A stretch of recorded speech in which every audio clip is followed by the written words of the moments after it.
तेनालीरामा और सोने का कटोरा। एक बार राजा कृष्णदेव राय ने अपने दरबार में एक चुनौती रखी। उन्होंने अपने दरबारियों से कहा कि जो भी मेरे सामने सोने का एक ऐसा कटोरा लाकर दिखाएगा जिसे न तो हाथ से पकड़ा जा सके, न कोई रस्सी या जंजीर से पकड़ा जा सके, और न ही वह किसी तरह से उठाया जा सके, उसे वह बहुत बड़ा पुरस्कार देंगे।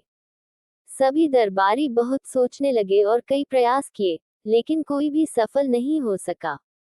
अंत में तेनालीरामा आगे बढ़े और उन्होंने राजा से कहा, महाराज, मैं वह सोने का कटोरा लाऊंगा जिसे कोई भी न पकड़ सके। राजा ने हंसी में कहा, क्या तुम सच में ऐसा कर पाओगे? तेनालीरामा ने मुस्कुराते हुए कहा, आप देखेंगे। अगले दिन तेनालीरामा एक साधारण कटोरा लेकर राजा के सामने उपस्थित हुए।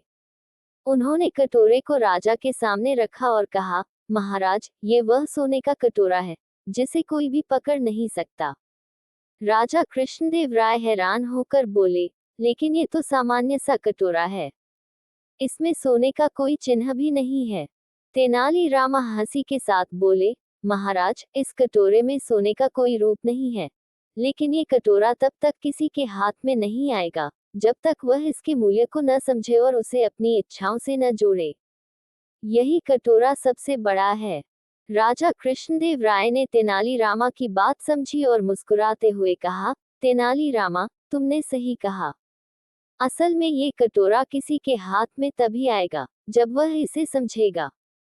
ये कहानी हमें ये सिखाती है कि असली मूल्य चीजों में नहीं, बल्कि हमारे दृष्टिकोण और समझ में होता है। तेनालीरामा की चतुराई और उनकी गहरी समझ ने राजा को यह एहसास दिलाया कि वास्तविक वस्तु वह होती है जिसे हम अपनी समझ से पकड़ते हैं।